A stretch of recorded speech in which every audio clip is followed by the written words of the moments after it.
월요일 보이는 큐티 오신 여러분들 주님의 이름으로 환영합니다. 저는 김민아 목사고요. 저는 김주현 전도사입니다. 반갑습니다. 반갑습니다. 선생님 한 주간 잘 지냈습니까? 네, 잘 지냈습니다. 네, 잘 지냈습니다. 특별한 일이? 면접을 봤었습니다. 아, 면접. 네, 되게 잘. 네, 순조롭게 진행이 됐던 순조롭게. 것 같습니다. 아, 무조건 합격이네요. 모르겠어요. 여러분 합격의 소식을 다시 간사님으로 돌아가지 않도록 기도 많이 해주시고요. 사실은 우리가 이 온라인 큐티를 볼 때쯤이면 네. 사실 뭐 비행기 안에 있거나 네. 아니면 필리핀에 가 있지 네. 않을까 생각됩니다. 단기 선교가 시작이 되었고요. 여러분들 관심 가져주시고 기도가 너무나 많이 필요합니다. 맞아요. 그래서 기도해 주시고 단기 선교가 안전하게 기쁘게 행복하게 잘 마무리될 수 있도록 여러분들이 꼭 기도해 주셨으면 좋겠습니다. 네. 말씀을 이제 보도록 하겠는데요. 이제 네. 누가복음입니다. 네. 그래서 제가 금요일 날 누가복음 큐티를 시작을 했고요. 혹시 잘 모르겠다 싶으면은 처음 누가복음의 큐티를 시작하면 좋을 것 같고 이제 오늘 말씀은 누가복음 1장 39절부터 56절까지의 말씀입니다. 제가 여러분들과 함께 읽고자 하는 것은요. 56절 한 절 말씀이에요. 56절 말씀 제가 읽도록 하겠습니다. 마리아가 석 달쯤 함께 있다가 집으로 돌아가니라. 아멘. 토요일 말씀, 주일 말씀을 잠깐 이야기하자면 지난주 금요일 첫 시작이죠. 제가 저자 누가가 누가복음을 왜 쓰게 됐는지에 대해서 여러분들과 함께 나눴습니다. 그러니까 데오빌로라는 한 사람, 어찌 보면 우리 모두가 데오빌로가 될 수 있는데요. 이 데오빌로가 이미 말씀을 알고 있지만, 복음을 알고 있지만 거기서 멈추는 것이 아니라, 머무는 것이 아니라 하나님의 복음을 더 확실하게 하고자 이 누가는 이 복음서를 썼다라고 이야기를 합니다. 그래서 얼마나 구체적으로 썼는지 몰라요. 이 1장에도 지금 몇 절입니까? 보통 20절, 30절이면 끝나는데 보세요. 벌써 이제 50절이 넘어갔습니다. 한 장에 얼마나 디테일하게 자세히 썼는지 모릅니다. 아마 제2형이지 않을까, 파워 제2형이지 않을까 생각이 됩니다. 그래서 이 저자 누가는요, 이제 그 쓴 이유를 설명하고 어떤 일이 있는지를 쭉 설명을 하는데 처음 스토리가 뭐냐? 이 예수님을 준비하는 세례 요한이 어떻게 시작되는지를 설명합니다. 그래서 세례 요한을 갖게 되는 부모님이죠. 사가랴와 엘리사벳이 세례 요한을 갖게 된 이야기를 쓰게 되고요. 이제 두 번째 내용은 무엇이냐? 이제 마리아죠. 네. 마리아가 예수님을 갖게 되는 이야기를 이 성경에서 말하고 있습니다. 그래서 마리아가 예수님을 갖게 되었을 때, 나는 처녀다. 남자를 알지 못하는데 어떻게 아이를 갖게 되느냐라고 천사한테 얘기하니까 이 천사가 성령의 은혜로 하나님의 놀라우신 힘과 일로 말미암아 너가 임신하게 되었다라고 말하면서 뭘 얘기하느냐? 너의 친족 엘리사벳도 아이를 갖게 되었다. 세례요한을 갖게 되었다라고 이야기하는 거죠. 그래서 그 이야기를 듣자마자 달려가는 거예요. 왜냐하면 이 엘리사벳은 나이가 많아서 아이를 가질 수 없는 상황이었는데 여태까지 아이를 갖지 못해서 얼마나 그 시대 가운데 아이를 갖지 못한 슬픔의 그 사연들이 있지 않았겠습니까? 그런데 아이를 가졌다고 하니까 이제 마리아가 막 기쁘게 막 뛰어가는 거죠. 그리고 나서 이제 문을 열고 탁 들어간 장면이 바로 오늘 말씀인 거예요. 오늘 말씀. 네. 그래서 어떻게 아이를 가졌느냐. 이제 막 그 얘기를 서로 기쁨을 나누면서 하나님의 은혜를 나누는 말씀이 오늘 이야기로 쭉 시작되는데요. 우리 간사님은 오늘 말씀 무엇을 나누시겠습니까? 네, 저는 오늘 45절 말씀을 봤는데 네. 제가 한번 읽어보겠습니다. 주께서 하신 말씀이 반드시 이루어지리라고 믿은 그 여자에게 복이 있도다. 아멘. 이게 엘리사벳이 마리아를 축복하면서 했던 말인데 어쩌면 엘리사벳은 마리아와 같이 말씀을 믿은 여자를 이제 보게 된 거잖아요. 근데 옆에는 자기의 남편 마리아처럼 천사가 찾아왔을 때 그 말을 믿지 못한 사가랴가 또 있었잖아요. 맞아요. 예, 그래서 지금은 말을 못하고 있는 사가랴의 모습 사이, 그 두 사람 사이에 서 있는 엘리사벳의 모습이 조금 좀 신기하게 보였던 것 같아요. 그리고 잠깐 설명을 해보자면, 왜냐면 모를 수도 있으니까. 네. 이제 엘리사벳의 남편이 사가랴인데요. 먼저 천사는 엘리사벳이 아니라 사가랴에게 찾아갑니다. 그리고 사가랴한테 얘기하는 거죠. 너희 안에 이제 아이가 생길 거다. 그러니까 이 사가랴가 믿지 못하는 거예요. 왜냐면 내 나이도 그렇고 네. 내 아내의 나이도 그러니까 아이를 갖지 못하겠다. 뭐 가질 수 없다.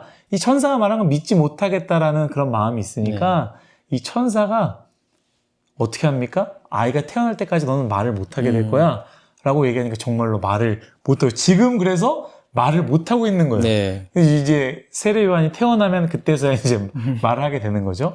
그런 상황에서 자기 남편은 믿지 못했는데 네. 이제 믿은 마리아가 온 거예요. 네. 그래서 지금 이 얘기를 하시는 겁니다. 네. 네. 네. 그래서 누가는 의도적으로 지금 엘리사벳의 가정과 마리아의 가정을 이제 대비하면서 보여주고 있는 것 같다라고 맞아요. 생각이 들었어요. 네, 공통점으로는 엘리사벳이랑 마리아 둘 다 임신할 수 없는 상태였잖아요. 한 명은 너무 늙었고 한 명은 처녀였고 이랬는데 또 천사는 모두에게 보내심을 받고 하나님의 말씀을 대언했던 것 같아요. 그리고 천사는 남편들에게도 나타났는데 여기서 차이점이 나타나는 게 사가랴는 믿지 않았다는 것이 저는 오늘 좀 묵상하게 되더라고요. 그리고 저의 모습을 돌아보게 되는데 나는 사가랴와 같은 모습일까 혹은 마리아와 같은 모습일까 생각을 하다가 어쩌면 엘리사벳처럼 내 아내 마리아와 같은 믿음을 보기도 하지만 같은 집 사람인 사가랴의 믿지 않음을 더 많이 보는 것은 아닐까라는 생각이 들더라고요. 그래서 근데 오늘의 하이라이트는 마리아의 방문이라고 저는 생각을 했어요. 그래서 믿지 않는 내 마음의 집에 마리아의 방문이 조금 도전이 되었으면 좋겠다라고 생각을 했고 그렇게 저도 하나님이 함께 하신다는 말씀, 하나님이 일하신다는 말씀, 하나님께서 책임지신다는 말씀이 반드시 이루어지리라고 믿는 사람이 되게 소망한다라는 생각을 했습니다. 아멘. 참 우리의 모습은 사실 사가랴와 같죠. 사실 비슷한 상황 가운데 그런 일들이 일어난다면 아마 믿지 못하지 않을까. 네. 우리가 그런 모습 아니겠습니까? 근데 누가복음은 이 말씀을 도전하는 거죠. 그리고 이제 데오빌로에게 믿어라 라고 이야기하는 게 아닐까 라는 생각을 하게 됩니다. 저는 두 가지를 나누려고 하는데 첫 번째는 은혜 받은 자의 품격입니다. 48절의 말씀인데요. 그의 여종의 비천함을 돌보셨음이라까지만 제가 읽겠습니다. 마리아가 성령으로 임신하고 아이를 갖게 되며 기뻐하며 찬양하는 고백이에요. 스스로 이제 비천하다라는 이야기를 하는 것이죠. 그러니까 마리아가 은혜를 경험했을 때 어떤 고백을 했느냐라는 건데, 저는 그 은혜 받은 자의 품격이 이 마리아와 같은 고백이 있어야 된다라는 거죠. 그렇지 않습니까? 나는 절대로 이 은혜를 받을 수 없는 자임을 우리가 깨달아야 된다라는 거예요. 종종 우리는 은혜를 받으면요, 이게 나의 열심에 대한 대가라고 생각을 합니다. 여러분 잘 생각해 보세요. 내가 열심히 기도하는 이유, 내가 예배를 잘 드리는 이유, 봉사하는 이유가 내가 하나님께 무언가를 받기 위해서 여러분 이렇게 하고 있는 것은 아닙니까? 그래서 뭔가가 잘 됐을 때 내가 이만큼 열심히 했고 내가 이만큼 수고했기 때문에 하나님이 나에게 이런 은혜를 주시는 거야. 그러니까 그 은혜를 당연하게 받는 거다라는 거죠. 그런데 오늘 이 마리아의 모습을 보면은 나는 절대로 이 은혜를 받을 수 없는 자다라고 고백하는 것이죠. 진짜 은혜를 받는 자, 진짜 하나님의 은혜가 무엇인지를 아는 자, 그리고 스스로 내가 누구인지를 아는 자가 정말로 중요하고 귀한 것 같습니다. 여러분들도 은혜를 받을 때에 난 받을 만한 자격이 되는 사람이야 라고 생각하고 있습니까? 아니면 나는 진짜 은혜 받을 수 없는 자인데 하나님이 은혜 주셨어 라고 고백하는 사람입니까?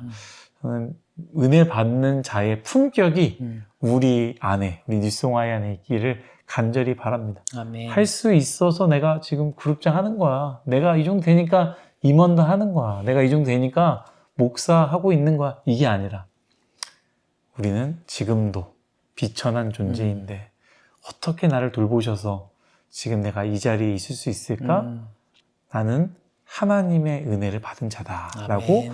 고백하는 저와 여러분 모두가 됐으면 좋겠습니다. 아멘. 두 번째는 사랑의 교제예요. 그래서 제가 본문을 56절 마리아가 석 달쯤 함께 있다가 집으로 돌아가니라 라고 정했는데요. 물론 마리아와 엘리사벳은 친족의 관계였으면 친척 관계였죠. 그런데 오늘 말씀을 보면 너무 부럽더라고요.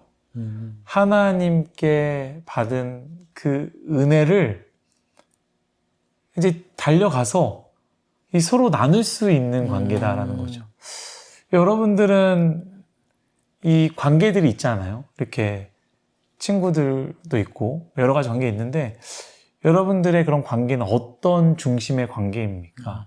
뭐 먹으러 갈 때 누가 생각나고 영화를 볼 때 또 누가 생각나고 마라탕 하니까 그래, 우리 전도사님 마라탕 좋아하는데 전도사님 불러야겠다. 뭐 연예인 누가 하면 또 뭐 하면 또 어떤 사람, 뭐 게임 하면 어떤 사람, 그쵸? 네. 뭐 춤하면 어떤 사람, 막 이런 게 하는데 그게 아니라 우리 관계의 중심이 하나님인 거죠. 하나님 때문에 만나는 관계. 그래서 그 사람들이 만나면 뭐 얘기하겠어요? 받은 은혜를 나누는 거죠. 그래서 이 3개월 동안 무슨 얘기를 하고 있었을까? 받은 은혜를 막 나누고 기뻐하고 찬양하고 또 받은 은혜를 또 얘기하고 또 맞아 우리 하나님은 좋으신 분이야 라고 또 같이 찬양하고 기도하고 예배하고 또 받은 은혜를 또 나누고 이 관계가 이 마리아와 그쵸? 이 엘리사벳 네. 이 둘 관계였다라는 겁니다. 저는 간절히 바라기는 우리 뉴송아이가 여러분들에게 마리아고 또 뉴송아가 여러분들에게 엘리사벳이 되었으면 좋겠습니다. 아멘. 받은 은혜를 가지고 구루장님 저 막 이러이러했습니다. 하나님이 너무 좋습니다. 그래 우리 하나님 최고야. 이거를 이해해 줄 수 있는 유일한 사람. 그렇죠? 네. 세상 사람들 말 못하잖아요. 이걸 유일해. 힘들고 어려울 때 전화하면 그래 우리 하나님 도와주실 거야 라고 그 전화를 받아줄 수 있는 사람. 이 막 마음이 어렵고 고통스러울 때 그래 내가 누구 전화해서 욕이나 같이 실컷 해야겠다 이게 아니라 은혜를 나눌 수 있고 하나님의 사랑을 나눌 수 있는 그런 관계. 여러분 그 관계가 뉴송아이 안에 우리 그룹 안에 풍성하게 있기를 예수님의 이름으로 축복합니다. 아멘. 그런 관계가 되었으면 좋겠습니다. 아멘. 우리 전도사님께서 기도해 주시고 네. 마치도록 하겠습니다. 네.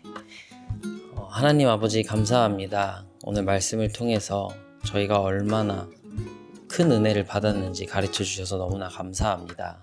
하나님 저희의 삶 속에서 항상 기억하고 그 은혜를 받는 품격을 지켜나아갈 수 있도록 인도하여 주세요. 아멘. 하나님 값없이 주님께서 정말 자격 없는 자에게 주시는 그 은혜를 받아 또 서로 나누고 그 은혜를 나누면서 풍성한 사랑의 교제 가운데로 들어갈 수 있는 뉴송아이가 될 수 있도록 함께 해주시고 아멘. 이번 한 주도 그렇게 풍성한 사랑의 교제가 넘치는 우리의 삶이 될 수 있도록 인도해 주세요. 아멘. 예수님의 이름으로 기도드렸습니다. 아멘.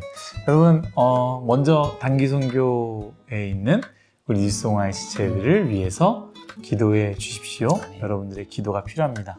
그리고 날씨가 한국은 굉장히 네. 춥잖아요. 그래서 감기 조심하시고 우리 월요일 피곤하지만 일하시는 분들은 힘내시고 우리 대학 부시체들은 방학이에요. 또 저는 방학을 막 열심히 공부해 뭔가 해라 이렇게 하기보다는 정말로 마음을 돌보고 힘을 갖고 좀 그런 시간을 좀 자유롭게 좀 누렸으면 좋겠습니다. 그런 시간이 되기를 간절히 바라겠습니다. 여러분 화이팅입니다. 화이팅!